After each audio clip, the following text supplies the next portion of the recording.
In 2017, 4 American girls embarked on a journey of a lifetime, traveling to one of the most secretive and isolated countries in the world, North Korea.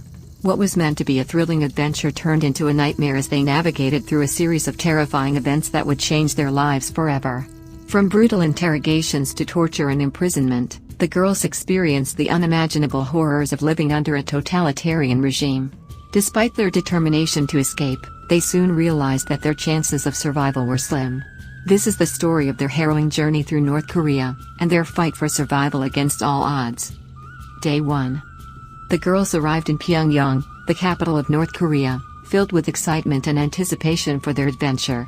They were immediately struck by the grandeur of the city, with its towering buildings and grand boulevards. However, their initial excitement soon turned into apprehension as they were met with a heavy military presence on every street corner. Day 2. As they explored the city, the girls found themselves under constant surveillance. They were warned not to speak to locals or take pictures of anything other than the pre-approved tourist sites. The girls soon realized that they were not free to do as they pleased and that they were being closely monitored.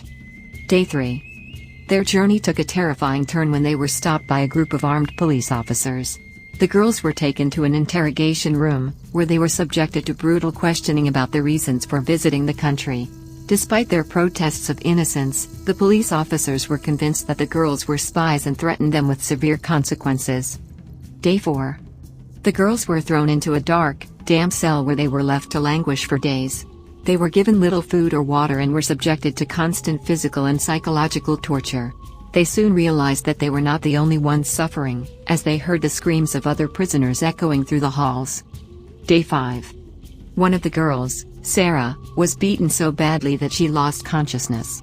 The other girls feared for her life and begged the guards for medical attention. Finally, after much pleading, they were allowed to see a doctor, who informed them that Sarah had sustained severe head injuries. Day 6. The girls were released from their cell, but only to be transferred to another prison. They were thrown into a cell with other prisoners, some of whom had been there for years. The girls were horrified by the conditions and the stories they heard of prisoners being subjected to unspeakable acts of cruelty.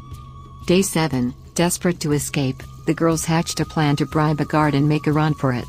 They managed to collect enough money to bribe the guard, but their attempt was foiled when they were caught by another group of officers. The girls were beaten and thrown back into their cell, with their hopes of escape dashed. Day 8. One of the girls, Rachel, was struggling to cope with the trauma of their experiences. She had become withdrawn and unresponsive, and the other girls were worried about her mental state.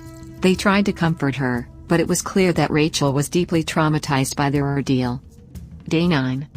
The girls were given a glimmer of hope when they were informed that they were going to be transferred to another prison. They were taken on a long journey, during which they were blindfolded and kept in the dark about their destination. They were eventually released, but their freedom was short-lived. Day 10. The girls were caught trying to cross the border into China. They were chased by border guards and shot at as they ran for their lives. One of the girls, Emily, was hit by a bullet and fell to the ground. The other girls had to leave her behind in order to save themselves, but they vowed to come back for her. Day 11. The girls managed to evade the border guards and found refuge in a nearby village. They were taken in by a kind family who risked their lives to shelter them. They nursed Emily back to health and helped the girls plan their escape. Day 12. The girls were smuggled out of North Korea and finally made it to safety in China. They were battered, bruised, and traumatized by their experiences, but they were alive. They knew that they had been lucky to survive where so many others had not. Day 13. The girls were taken to the American embassy in Beijing, where they were met with tears of relief from embassy staff. They were given medical attention and counseling to help them cope with their trauma. Day 14.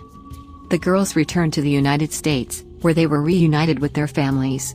They were hailed as heroes and their story was covered extensively by the media.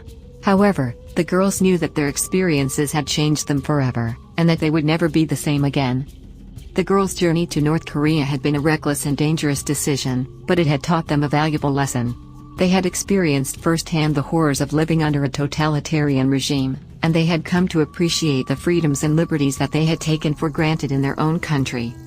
Their story had become a cautionary tale, warning others of the dangers of traveling to countries where freedom was suppressed. The girls had been lucky to escape with their lives, but they knew that many others had not been so fortunate. Their journey had been a crazy and terrifying adventure, but it had also been a wake-up call to the dangers of complacency and the importance of cherishing our freedoms.